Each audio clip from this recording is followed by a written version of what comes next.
오늘은 전체적인 데이터를 다 한번 종합적으로 보고 봐야 될 것 같아서 그거 들여다보느라고 제가 이제 오후 1시가 넘어서야 동영상을 촬영하고 있습니다. 일단 말씀을 좀 드리겠습니다. 미국장은 7월 1일 날 상승을 하고 장이 끝나고 독립기념일이라 오늘 장이 안 열릴 겁니다. 미국장은 이제 선물은 열려서 움직이고 있는데 선물은 강도가 좀 낮아지고 있습니다. 지금. 그리고 아시아장은 우리나라 장이 힘이 없이 빠지고 있고요. 그 다음에 뭐 호주라든가 일본 이런 데는 장을 잘 버티고 있는 상황입니다. 지금 우리나라가 상대적으로 약하고, 우리나라 보면 매매 동향을 보면 개미들이 통상적으로 받치고 있던 행위를 못하고 기관이 좀 사고 있는데 힘을 잃어가지고 어느 쪽에서 뭐 일방적으로 매도를 다 때리고 있는 건 아닌데 힘을 잃고 아랫방향으로 약간씩 흘러내려가고 있는 상황입니다. 지금. 일단은 GDP 나우가 최종적으로 발표가 나온 게 마이너스 2.1% 2분기에 성장할 거라고 나왔어요. 이게 마지막에 31일날 1일날 뚝 떨어지게 나왔거든요.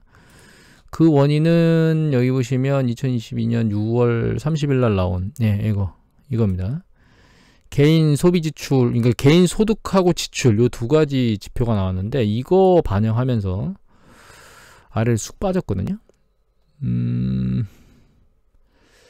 이 지표를 보면 이렇게 나왔습니다. 이거는 좀 전에 봤던 건 애틀란타 연준의 자료고요. 이거는 BEA의 자료입니다. 여기 보시면은 나오죠. 개인 소득은 전월 대비 0좀 올랐거든요. 그러니까 이제 추세적으로 오르고 있어요. 근데 이건 물가가 적용이 안 된 거고요.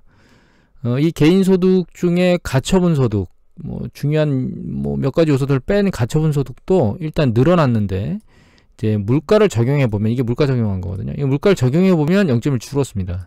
소득이. 그리고 개인 소비 지출 PC는 0점이 늘었는데, 명목상으로는 물가를 적용 안 한 걸. 근데 물가를 적용해 보니까 0.4로 뚝 떨어졌어요.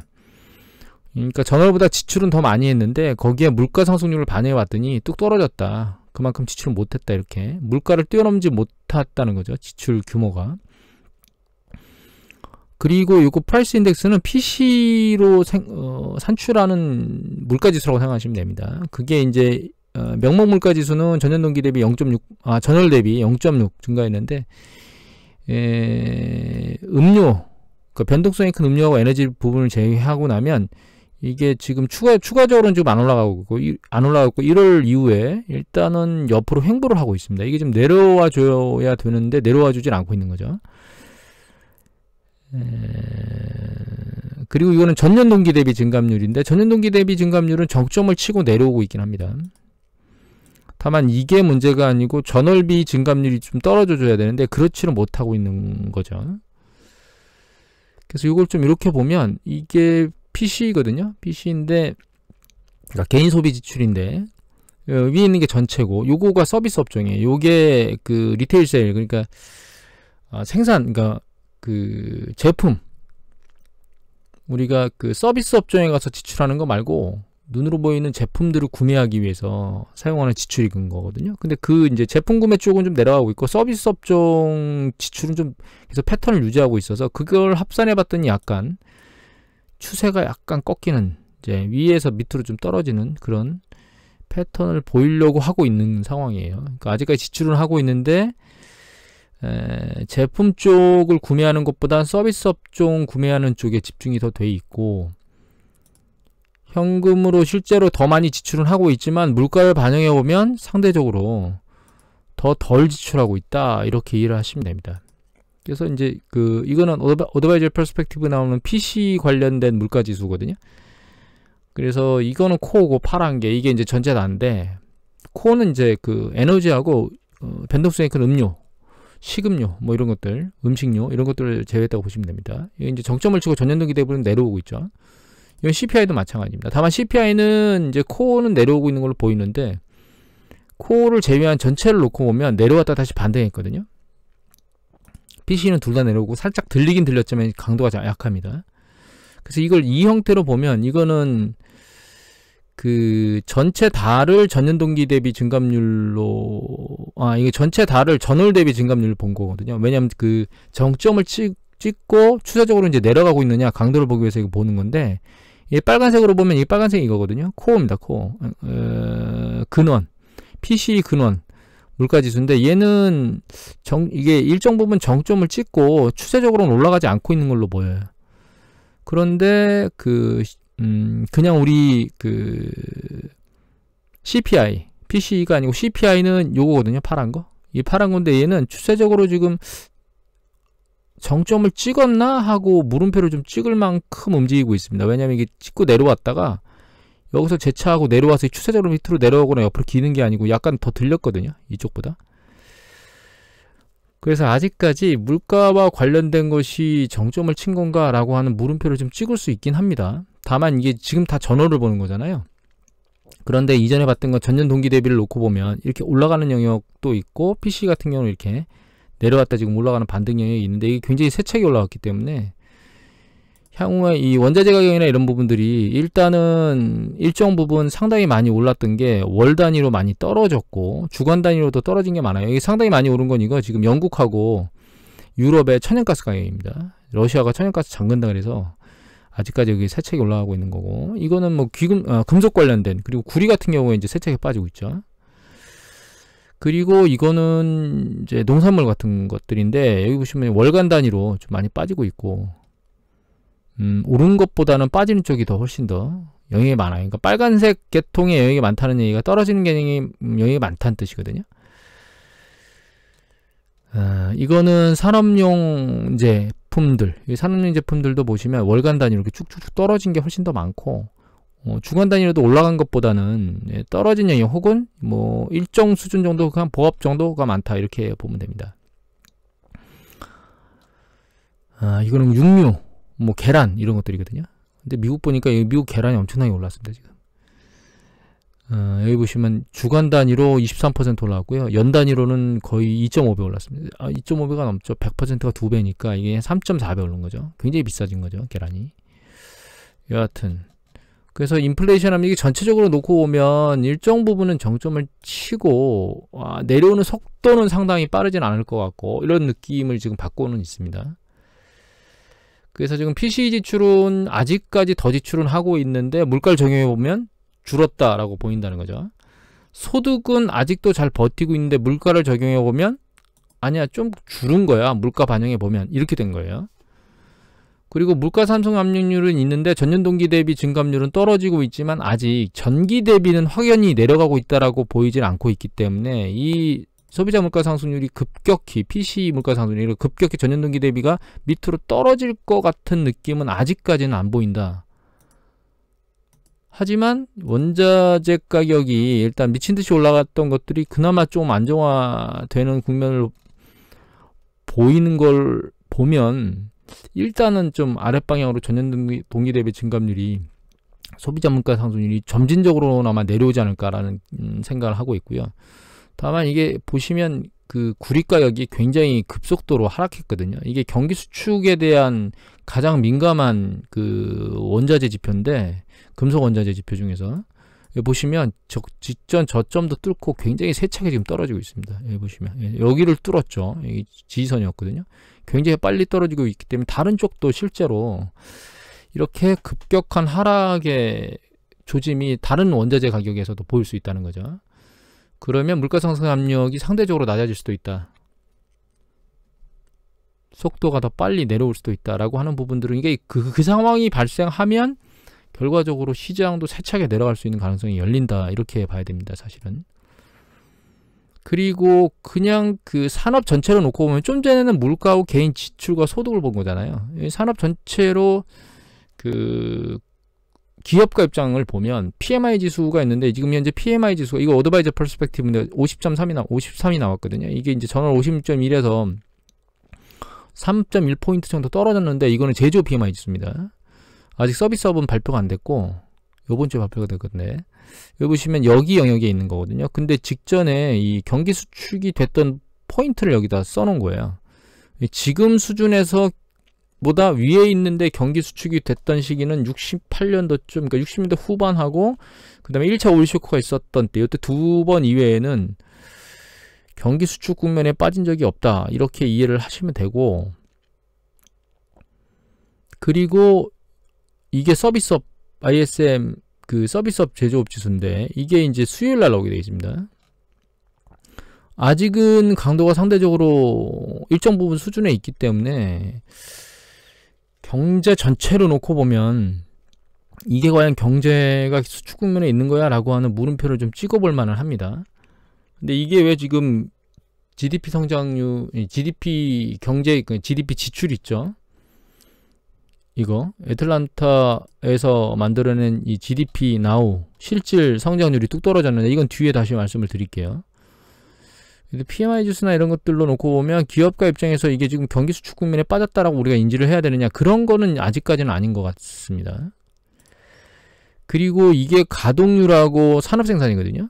근데 이게 장기적으로 이렇게 패턴을 두 개를 걸어 놓은 이유가, 이거 이외에 다른 것들은 이렇게 장기적인 데이터가 없어요. 그래서 그 장기적 산업의 움직임과 경기 사이클의 움직임 같이 보려고 해놓은 건데, 일반적으로 보면 가동률이 횡보하거나 떨어지는 패턴을 보이게 됩니다. 경기 수축 국면 전에 임박하게 되면 더 이상 올라가지 못하거든요. 근데 이 최근 보면 가동률도 계속 추세적으로 올라가고 있고, 산업생산도 마찬가지예요. 물론 이 산업생산 같은 경우에는 이 들어갈 때까지는 모르는 패턴도 종종 있기 때문에 이거를만 가지고는 판단할 수가 없는데, 여기 보시면 가동률 같은 경우는 아주 추세적으로 계속 올라가고 있거든요. 물론 최근에 보면 가동률이나 산업생산이 약간 누그러질 수도 있겠다라고 하는 생각이 보일 정도로 이렇게 약간 옆으로 꺾이는 정도가 있긴 한데, 5월 달에 아직 추세적으로 놓고 보면 이건 상승 추세 국면에 있거든요. 그러니까 공장을 가동하고 생산을 하는데 아직까지 그렇게 크게 경기 수축 국면에 빠졌다고 볼 만한 지표는 없다는 거죠. 그 다음에 이건 리테일 세일인데, 리테일 세일은 뭐 경기 수축 국면에서 계속 올라가기 때문에 이것만 가지고는 좀 애매모호합니다. 지금 실제로 구매나 이런 것들을 줄였는지 안 줄였는지 알 수가 없으니까. 근데 여기 보시면 요게 식음료하고 전체, 그러니까 소매 판매, 우리가 이제 뭐 이마트나 이런 데서 막 구매를 하잖아요. 그러니까 가게에 가서 그런 게 이제 그것까지 다 합한, 이거하고 이제 음식 팔고 이런 것들 있죠. 그런 걸 다 합한 게 연두색이고, 근데 보라색은 그 마트나 이런 데 가서 제품 사는 거, 그렇게 나눠져 있는 건데, 둘 다 떨어졌지만 조금 더 확대해 보면 요 떨어진 강도가 훨씬 더 셉니다. 밑에 거. 그러니까 음식점, 그러니까 그 마트에 가서 무엇인가를 구매하는 그런 쪽의 감소율이 더 높아요. 전월 대비 감소율이거든요. 이거는 이제 전체 다 합한 거기 때문에, 이 서비스업의 감소율은 아니에요. 전체 다 합한 거고. 그래서 제품을 구매하는데 약간 줄고 있다. 이건 아까 GDP 보신 거에서 생각해 보시면 돼요. 여기서 이제 이게 제품 구매가 약간 아래쪽으로 약간 빠졌다고 얘기를 드렸죠. 서비스업은 증가하고 있고, 그게 이제 리테일세에서 그대로 나타나고 있다라고 보시면 되고, 요게 이제 산업 생산하고 그 실질 GDP 성장률이거든요. 그런데 여기서 실질이라는 단어에 집중하시면 돼요. 그러니까 이게 그 애틀란타 엔지니어에서 이 뽑아낸 게 실질 경제 성장률이거든요. 전분기 대비. 그런데 여기 보시면 산업생산이 이렇게 되고 있죠. 이게 파란색이 산업생산입니다. 산업생산은 추세적으로는 계속 올라가고 있어요. 얘는 분기당 발표되고 얘는 월당 발표되기 때문에 차가 좀 있죠. 근데 여기 보시면 이 추세적으로 올라가고 있는데 이건 내려왔죠. 이게 무슨 얘기냐 하면 더 많이 생산하거나 이런 것들은 일어나고 있는데 물가 상승률을 적용해 보면 이게 깎인다는 얘기입니다. 이거를 봐도 이걸 보시면 이해가 더 쉬운데, 이거는 명목이고요. 이게 실질이거든요. 파란 게 명목 GDP고 빨간 게 실질 GDP고, 이 연두색이 CPI예요. 물가 상승률. 이걸 이렇게 당겨 보면 보시면 이 명목 GDP는 늘어나고 있죠. 그죠? 추세적으로 계속 늘어나고 있습니다. 명목 GDP는 감소하고 있는 게 아니고 늘어나고 있어요. 지금 추세적으로. 여기 보시면 2019년 12월 때 이렇게 추세적으로 약간 감소하고 떨어져 버렸죠. 예전에 보면. 그리고 여기 보시면 이렇게 보면 이 상황에서도 보시면 일정 부분은 올라오다가 감소 추세를 약간 보였습니다. 지금 보면 얘는 늘어나고 있는데 실질은 약간 빠졌죠. 이 시기에.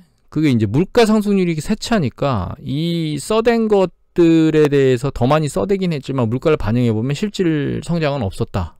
감소했다. 이렇게 이해가 된다는 거죠. 요번에도 세차게 빠진 게 이 부분이 올라간 강도가 아직 유지되고 있고 이 명목 데이터가 이게 좀 줄었을 거라고 나올 걸로 보입니다. 그 정도로 2.1%로 세차게 줄었다는 얘기는 얘가 이렇게 올라간 추세에서 이 강도가 그렇게 세지 않은 상황인데 옆으로 횡보하거나 약간 줄거나 이런 패턴으로 나올 것 같아요. GDP 성장률이. 이거는 어떤 데이터냐면 GDP 성장률 이거 다시 한번 이 부분을 정리해 보면 그러니까 가동률이나 산업 생산이나 이런 것들은 잘 돌아가고 있고 리테일 세일이나 이런 것들도 잘 판매가 되고 있긴 한데 약간 강도는 줄어들고 있다. 물론 이 강도가 줄어드는 게 여기 보시면 이 경기 확장 국면에서도 계속 오르락내리락 플러스 마이너스를 계속 하게 돼 있어요. 리테일 세일 같은 경우에는. 그러니까 이것만 가지고 무조건 마이너스로 떨어졌기 때문에 수축이다 이렇게 이해하기는 어려운 지표다 이렇게 이해를 하시면 됩니다. 다만 이제 제품을 구매하기보다는 서비스 업종이 그나마 좀 버티고 있다 이런 얘기를 좀 드리면 될 것 같고요. 그리고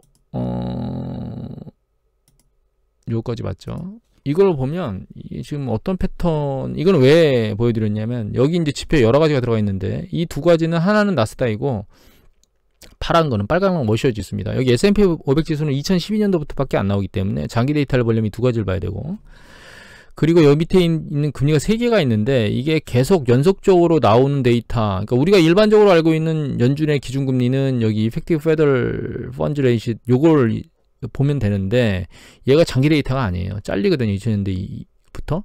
그래서 그 이전에 썼던 그러니까 타겟 목표 수익률이 있습니다. 연준에서 기준금리를 썼던. 그리고 그 오래전부터 계속 그러니까 그 기준금리와 비슷한 패턴으로 움직이는 할인율 이걸 세 가지를 다 겹쳐서 기준금리 움직임 동향을 보기 위해서 같이 겹쳐놨습니다.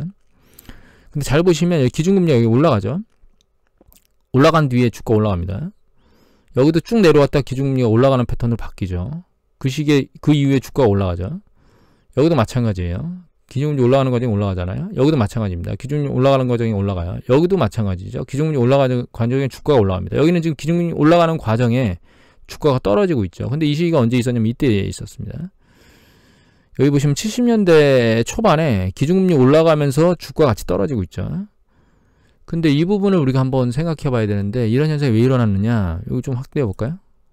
이렇게 여기 보시면 73년도 초반부터 이렇게 쭉쭉쭉 올라가고 있었는데 주가가 이렇게 쭉쭉 흘러내려오다가 그 다음에 반등을 시도하고 있는데 반등 시도를 실패하고 다시 쑥 밀려 내려갔죠. 이건 역사적 사실을 좀 아셔야 되는데 여기 보시면 이거 위키백화입니다. 1974년도 석유위기인데 1973년도 10월 6일 이스라엘과 아랍 국가 간의 4차 중동적인 전쟁이 일어나는데 이때 이스라엘 지원하는 캐나다, 일본, 네덜란드, 미국을 제재하기 위해서 석유 가격을 인상했습니다. 그래가지고 여기 보시면 10월 16일에 3달러에서 5.12달러로 70%를 인상했어요. 1차적으로 맞은 거죠. 그래서 여기 보면 주식시장을 제가 여기를 좀 자세히 보기 위해서 S&P 500 지수를 끄집어놨는데 인베스티나컴에서는 나스닥이 80년대 이후에 나오거든요. 그래서 이거 S&P 500 지수만 놓은 거고 패턴이 비슷하기 때문에 동일하다고 보시면 됩니다. 여기서 보시면 이제 주가가 이렇게 내려오다가 그죠? 조정해서 반등을 하려고 하는데 반등을 실패하고 밑으로 밀려 내려가죠. 여기 보시면 10월달 언저리거든요. 그죠? 이렇게 쭉 밀려 내려가잖아요. 그때 여기 보시면 10월 16일에 유가를 올리겠다고 한마디 했습니다. 그죠? 그러니까 충격을 받았겠죠? 상대적으로 쌌던 3달러대에 있던 거로 5달러가 넘게 올려서 70%를 급격하게 인상하니까 갑자기. 그런데 여기 뒤에 보시면 한 차례 더 인상이 있습니다. 12월 23일날 석유 수출국 기구가 1월부터 74년 1월부터 5.12달러를 11.6달러로 인상한다고 얘기를 했어요. 그러니까 1년 동안 몇 배 오른 거죠? 3.3달러에서 11달러까지 올라간 거죠. 거의 4배가 올라간 겁니다. 한 번에.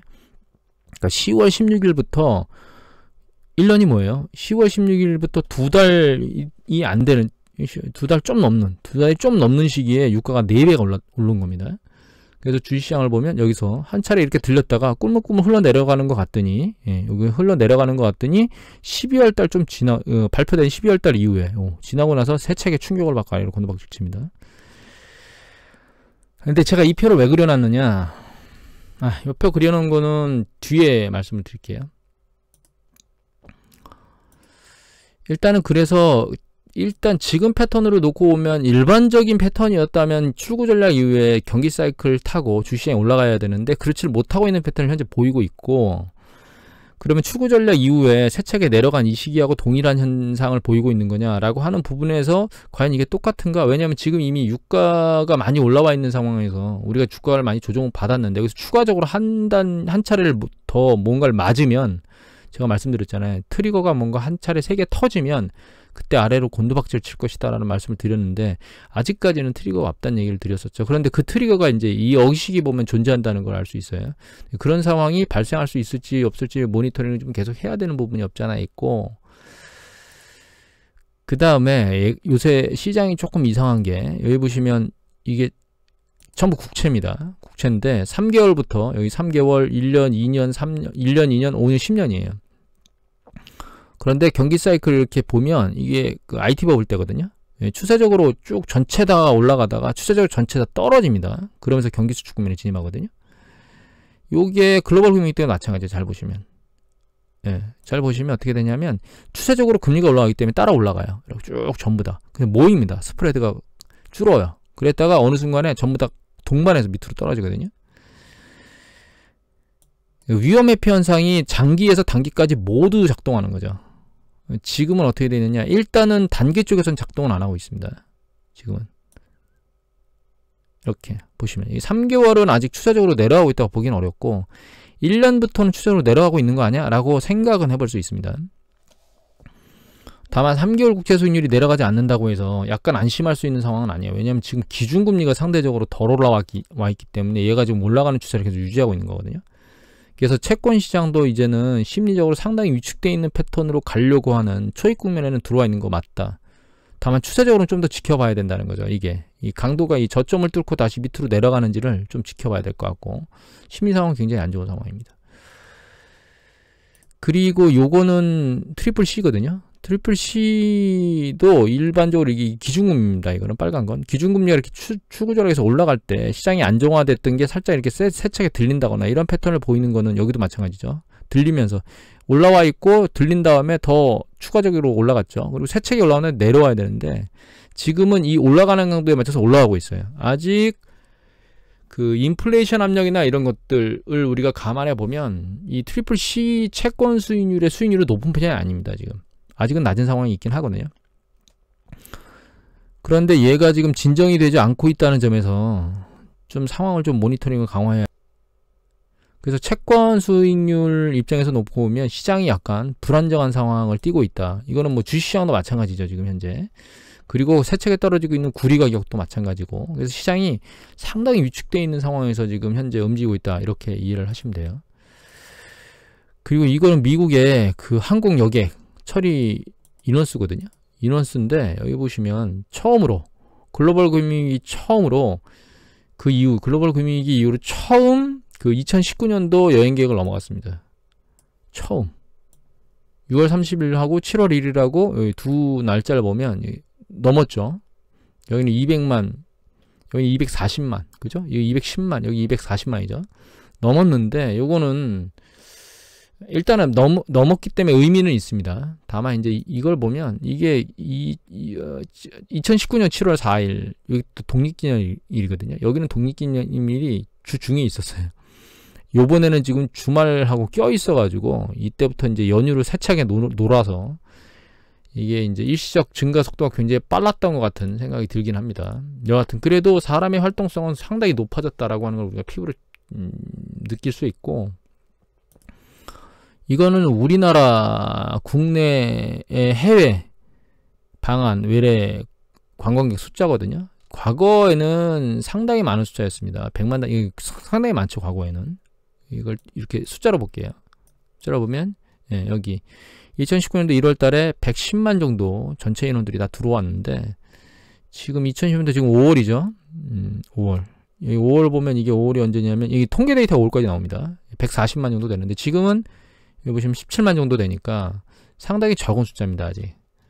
그럼에도 불구하고 일단은 과거에 있었던 숫자들에 거의 이제 가장 많았던 이제 작년 대비 가장 많았던 숫자. 8월에 가장 8월에 가장 많았죠. 그 숫자에 뭐 거의 2배 가까이 되는 숫자만큼 늘어나서 해외 관광객들이 많이 늘어나고 있다. 그러니까 사람들의 활동성은 많이 늘어나고 있다. 이렇게 이해를 하시면 될 것 같아요. 이게 이제 말씀드렸던 서비스업이나 어떤 액티비티가 증가하는 것들이 하반기, 그러니까 여름 지날 때 뭔가 경제 지표들이 서비스 업종에서 받쳐주면서 일정 부분 반등을 하고 그 뒤에는 상당히 위험할 것 같다는 얘기를 드렸는데, 그런 패턴을 지금 만들어 가고는 있는데 시장 자체의 심리 지수는 상당히 지금 악화되고 있는 과정입니다. 또 안 좋은 건 이거 류지영 기사인데, 최소영 기자죠. 요번에는 메타에서 뭐라고 얘기했냐면, 이제 임원들이 있는 자리에서 이 자리에 있어서는 안 될 사람이 많다라고 얘기를 했죠. 이게 해고를 시사하는 거예요. 테슬라, 넷플릭스, 메타버스 이렇게 대량으로 고용을 하고 있는 기업들이 해고를 계속 시사하고 있다는 얘기는, 그 미국 같은 경우에는 고용 지표가 선행 지표거든요.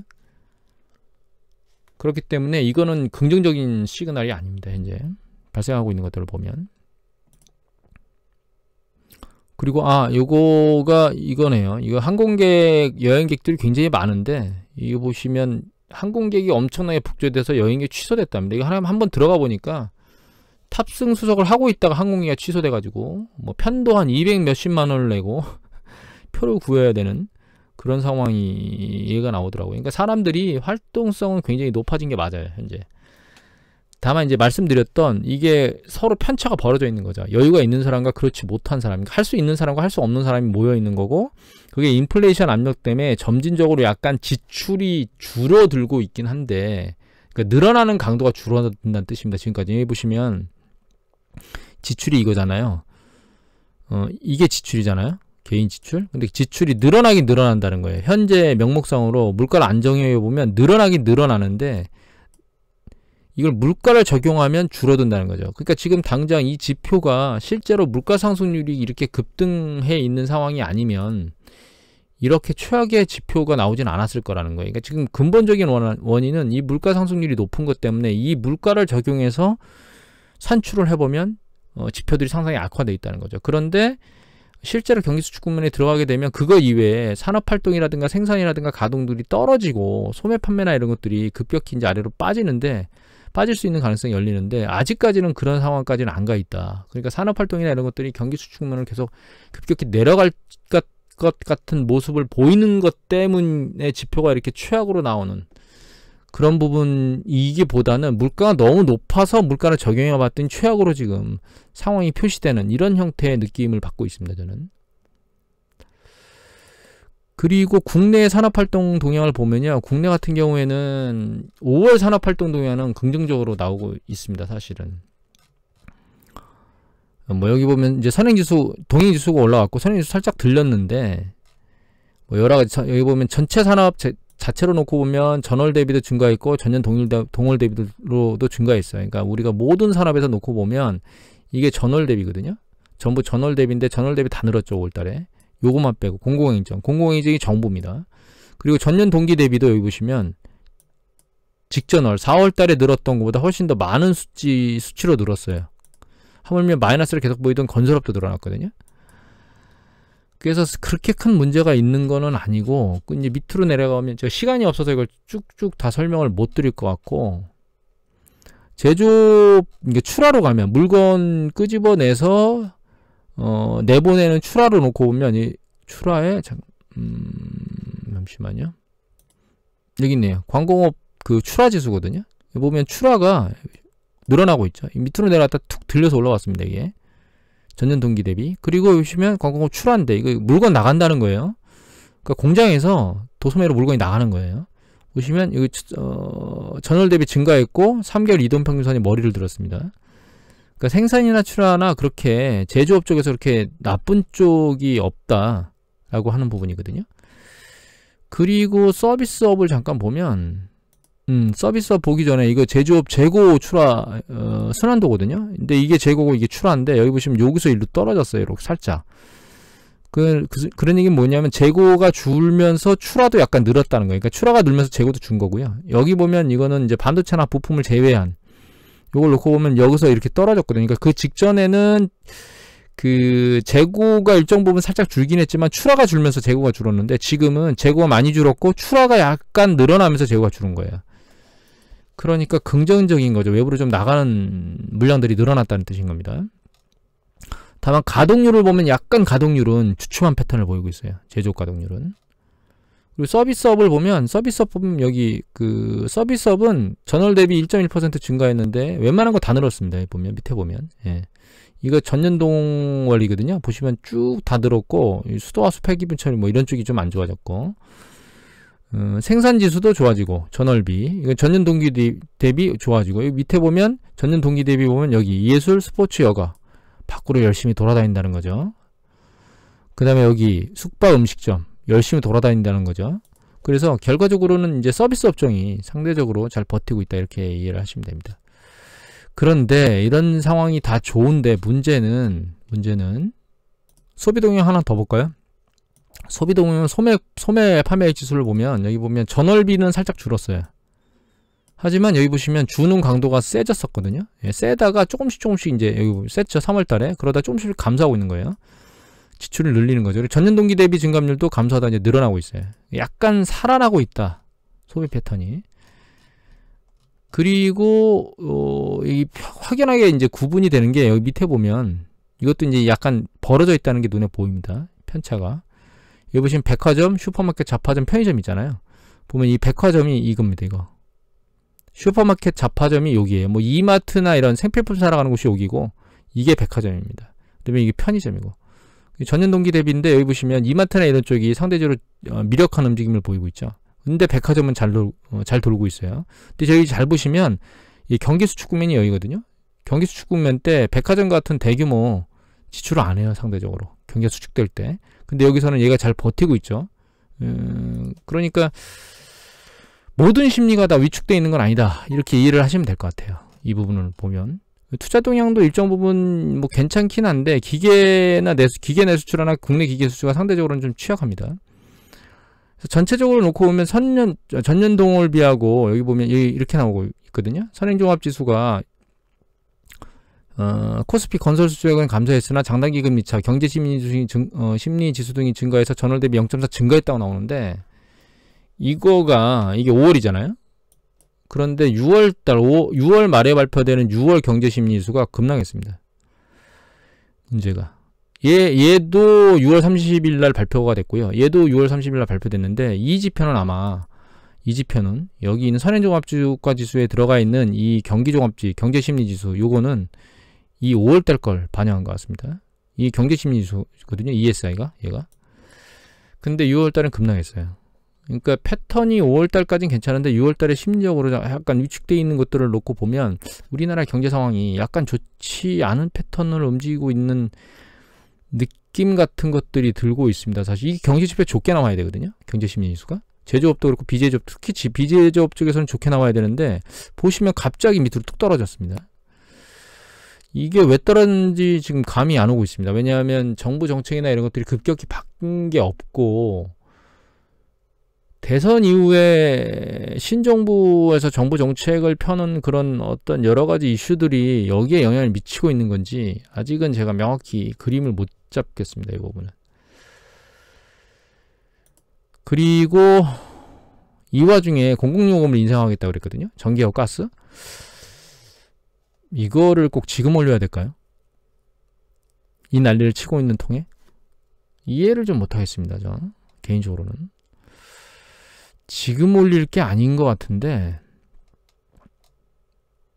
지금 올려서 물가를 부채질을 하는 게 과연 맞는 짓인지 모르겠습니다. 그리고 이제 마지막으로 아까 이거 보여드렸던 게 있는데 이 보여드렸던 거는 미국 보고 이거 마저 보고 갈까요? 이게 미국의 소비자 심리 지수인데 미국의 컨퍼런스 보도에서 나오는 겁니다. 소비자 심리가 상당히 안 좋게 나오고 있거든요. 추세적으로 계속. 그런데 소비자 심리 이후에 전체적인 경제를 반영하는 선행지수가 있어요. 미국에. 이것도 컨퍼런스 보도에서 나오는데 여기 보시면 최근에 정점을 찍고 약간씩 내려오고 있습니다. 이거는 동행지수고 밑에 건 이 파란 게 선행지수거든요. 근데 이거를 가지고는 경기 수축 국면을 예측하는 게 어렵고 이거 전년 동기 대비 증감률을 보고 예측을 하는 게 일반적인데 여기 보시면 이 파란 겁니다. 전년 동기 대비 증가율이 제로점 아래로 내려오죠. 제로점 아래로 그러니까 제로점 언저리에 붙어야 경기가 수축 국면으로 진입했다라고 판단하는 게 이제 일반적인 거거든요. 아까 보셨던 ISM 제조업 지수도 마찬가지라고 보시면 됩니다. 이것도 50 근저리에 와야만 그런 느낌을 좀 받아야 되는데, 전체적인 뉘앙스를 놓고 보면 아직 경제지표나 이런 것들이 실제로 경기수축 국면에 들어갔다고 우리가 판단을 해야 되느냐라고 하는 부분에서는 아니에요. 다만 정점 언저리에 있으면서 어느 국면이든 시간이 가면 갈수록 경기수축 국면에 진입할 가능성이 높다라고 예측되는 것은 당연하다고 생각을 하고, 지금 또 오늘 뉴스 보다 보니까 뭐 내년도 하반기에 90% 어쩌고저쩌고 얘기했는데, 제가 내년도 하반기에 100% 경기가 수축될 거라고 말씀을 드리잖아요. 그래서 그런 상황은 가 있어요. 그러니까 경기 정점 끝자락 언저리에 있긴 합니다. 다만 경제지표들이 이렇게 안 좋게 나오는 그런, 특히 이제 PC나 이런 것들이 안 좋게 나와서 여기 애틀란타 연준 이게 2.1%나 감소할 거라고 나왔잖아요. 이런 부분들이 실제로는 이게 리얼로 보기 때문에 경제 그 지표들을 우리가 계측할 때 경제 성장률을 리얼 지표로 보기 때문에 그 리얼 지표가 결과적으로 물가 상승률이 급등한 것 때문에 지출이나 이런 것들이 늘고 있어도 지출이나 이런 것들이 늘어나고 있어도, 잘 안 보이네. 땡겨야 되겠죠. 이렇게. 예. 이렇게 쭉 늘어나고 있어도 인플레이션 적용한 것 때문에 감소한 거로 지표가 표시가 되기 때문에 지금 현재 상당히 안 좋은 것처럼 느껴질 수도 있다라고 이해를 하고 있습니다.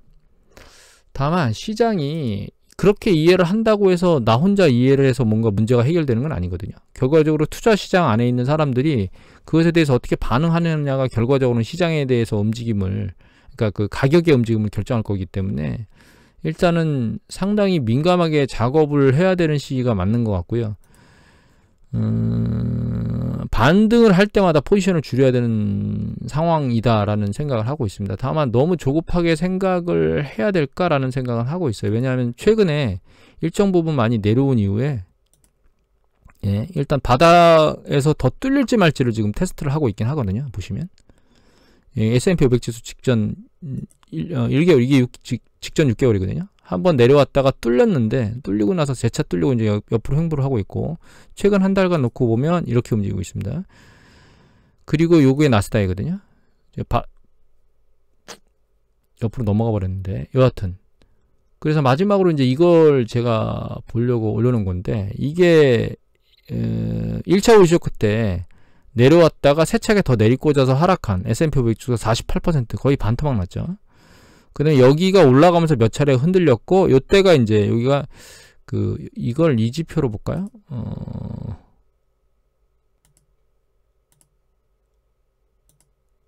여기로 볼까요? 이렇게. 네. 요 패턴입니다. 여기서부터 이게 세차게 밀린 거, 그 다음에 중간에 올라가면서 살짝 밀리고, 여기서 길게 밀렸죠. 3번 밀렸는데, 이게 처음에 세차게 밀린 것. 그 다음에 요게 살짝 밀린 겁니다. 그 다음에 이게 길게 밀린 거거든요. 근데 요때 26% 정도, 요때 15%, 요때 19% 정도 빠졌는데, 이 정도, 그러니까 지금 세차게 한번 더 밀려서 내려갈 수 있는 가능성이 제로는 아닌데, 실제로 그게 발생하면 한 반토막은 날 거라는 얘기입니다. 그 얘기는 제가 계속 말씀드리죠. 실제로 경기 수축이 발생하면 반토막이 난다고. 근데 지금은 이제 이 정도 패턴, 눈치 보기 패턴으로 움직인 거죠. 그래서 여기서 한 차례 더 밀릴 수 있는 가능성이 오픈돼서 열려있긴 합니다. 근데 추가로 밀릴지 안 밀릴지에 대한 판단을 내려야 되는데, 아까 여기 코로나 오일 쇼크 발생했던 이때 세차게 2번 밀렸던 건 말씀드렸던 이 추가적으로 유가가 또 추가적으로 폭등을 했죠. 이런 문제가 야기되면서 한 번 더 밀렸던 현상이기 때문에 지금 그런 어떤 특별한 대이슈가 발생하지 않는 이상은 여기서 추가로 확 세차게 밀리지는 않을 거라고 판단하고 있습니다. 현재로서는. 다만 이런 뉴스 보도가 나왔습니다. 이게 저를 골치 아프게 만들었는데요. 이 기사입니다. 조선비즈 기사고요. 권유정 기자께서 올리셨습니다. 7월 4일날 월스트리트에서 최악의 경우 국제유가가 3배까지 뛸 수 있다는 전망이 나왔다. 이 JP모건 체이스는 서방의 러시아 원유 제재로 국제유가가 380달러를 기록할 수 있다는 전망을 내놨는데, 요게 왜 이런 얘기를 하는 거냐면, 러시아가 일정 부분의 가격 이상이면 보험을 못 들도록 만든다고 얘기를 했죠. 그리고 일본인가가, 제가 뉴스를 잠깐 받아가지고 지금 봤던 기사를 기억해보면, 일본인가가 현재 가격의 절반 수준에 그거를 상한가를 결정하는 얘기를 했다라고 제가 들었거든요. 아마 일본 맞을 겁니다. 그런데 실제로 그렇게 하게 되면 러시아가 원유 감산을 통해서 서방을 괴롭힐 거라는 얘기를 하고 있는 거예요. 그러니까 여기서 러시아가 하루 원유 생산량의 약 300만 배럴을 줄이면 이게 190달러로 뛸 거라는 거예요. 그러니까 실제로 이 행위를 하면 러시아가 너희가 그렇게 해가지고 우리 가격을 떨어뜨리려고 해? 하고 감산을 해버리면 유가가 어떤 형태로든 이제 사우디나 이런 쪽에서 결국은 사재 껴야 될 거잖아요. 그럼 이제 급등할 수 있다는 거죠. 이런 이슈가 실제로 터지면 말씀드렸던 이런 우려가 이쪽에 있는 1차 올쇼크 때 붕괴됐던 이런 우려가 실제로 발생할 수도 있다라고 하는 게 지금 현재 시나리오에서는 이 추가 붕괴를 야기할 수 있는 가장 발생 가능성이 높은 거. 푸틴이 지금 무슨 짓을 할지를 모르기 때문에 그런 가능성이 아닌가라는 생각을 하게 되고, 다만 이거는 뉴시스 기사였는데요. 이게 6월 17일자 기사입니다.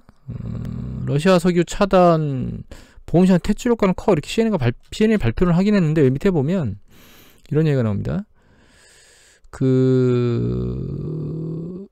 일단은 이제 보험을 가입하는 게 중요하긴 한데, 밑에 보시면 러시아는 세입 손실이 있겠지만 유럽과 미국은 세계 유가의 실질적 상승으로 어려움을 겪을 가능성이 크다. 그러니까 이제 러시아에서 수입을 줄여버리면 가격이 오히려 올라갈 수 있는 여건이 발생할 수도 있겠다, 이런 얘기를 하는 거고요. 또 한 가지는 러시아가 전통적인 보험 보장 대신 국가 보증에 기대어 이러한 제재를 비껴가겠다고 밝힌 상황이라, 그러니까 이게 보험을 가입 안 해줘도 사고가 나면 국가에서 보상해주겠다, 이렇게 한다는 얘기입니다. 그러면 인도하고 중국 같은 경우에 국가에서 보증한다고 하니까 그거를 그냥 보증서로 믿고 수입을 계속 해댈 수 있다는 거죠. 가장 좋은 타협점은 적정 수준에서 유가가 더 이상 올라가질 못하고 약간 하향 안정화로 가는 그런 정도의 가이드라인을 갖고 요 정책이 결정되는 게 가장 경제에서는 좋은 상황이라고 봐야 될 것 같아요. 다만 이제 좀 전에 보셨던 기사처럼 갑자기 이렇게 너무 극단적으로 몰았을 경우에 결과적으로는 러시아가 감산 조치를 하게 되면 뭐 러시아 자체도 타격이 있지만 글로벌 서방 국가의 경제는 아주 강력한 타격을 받을 수 있다라고 하는 부분을 상당히 유념하면서 우리가 봐야 될 것 같고, 이 보험이나 이런 것들은 이제 여기 밑에 기사에 보면 그냥 자체적으로 보면 여기 여기 나오죠. 해상보험 금지는 정유사와 기타 수입업체만이 아닌 모든 이해 당사자들이 협조해야 되는 문제이기 때문에 이게 모두 사라지지는 않을 것이다 라고 얘기해서 뭔가 구멍이 뚫려 있는 상황에서 될 거기 때문에 푸틴이 이런 행보까지 할 수 있는 가능성이 크지는 않다, 이렇게 보고 있습니다. 그러니까 서방에서 아무리 제재를 해도 결과적으로는 구멍이 어딘가 뚫리기 때문에 그 뚫린 걸 통해서 러시아는 계속 수출을 할 것이다 라고 하는 생각을 지금 하고 있습니다. 여하튼 지금 상황은 굉장히 상황이 안 좋은 과정이 계속 누적되고 있다라고 봐야 될 것 같고요. 모니터링이 굉장히 집중돼서 움직여야 될 상황인 것 같고, 여기서 머리를 들고 들린다고 해서 긍정적인 이슈에 대한 패턴을 장기간 보유하면 안 될 상황이 명확한 것 같습니다. 그리고 전체적인 흐름에서 놓고 보면 아직 경제지표가 100% 꺾였다거나 아래로 내려왔다거나 이런 것들이 확연히 눈에 보이는 그런 부분들은 아니지만 추세적으로는 어쩔 수 없이 이렇게 한번 아랫방향으로 꺼지는 이런 패턴을 지금 갈 수밖에 없는 상황이 아닌가라고 하는 생각이 그러니까 점점 더 강해지고 있다. 그게 뭐 일반 뭐 이렇게 PMI 지수나 그런 것뿐만 아니라 뭐 채권 시장의 경제 지표라든가 이런 채권 시장의 경제 지표라든가 혹은 뭐 이쪽에 있는 하이힐드 채권, 이것도 마찬가지고요. 그거 이외에 가동률이나 이런 부분, 산업 생산 이런 부분도 마찬가지입니다. 소매 판매도 마찬가지고, 결과적으로는 이 물가 상승률 압력이 너무 높은 것 때문에 경기 수축 국면으로 곧 빠질 수밖에 없고, 뭐 내년 하반기에 90% 이런 개념이 아니고 내년 상반기에 경기 수축 국면에 가 있을 가능성이 높겠다라는 생각으로 대응을 하는 방법이 지금 현재 해야 될 방법이다. 다만 지금 현재 당장 현재 어떤 액션을 하지 않으려고 하는 건 일정 부분 많이 빠졌기 때문에 이 많이 빠진 것에 대해서 지금 현재 대처하는 건 상대적으로 많이 늦었다. 그러니까 좀 더 상황을 모니터링하고 그 시점에 대응을 하는 게 맞을 것 같다라고 정리하고 있습니다. 오늘 이것을 마치도록 하겠습니다.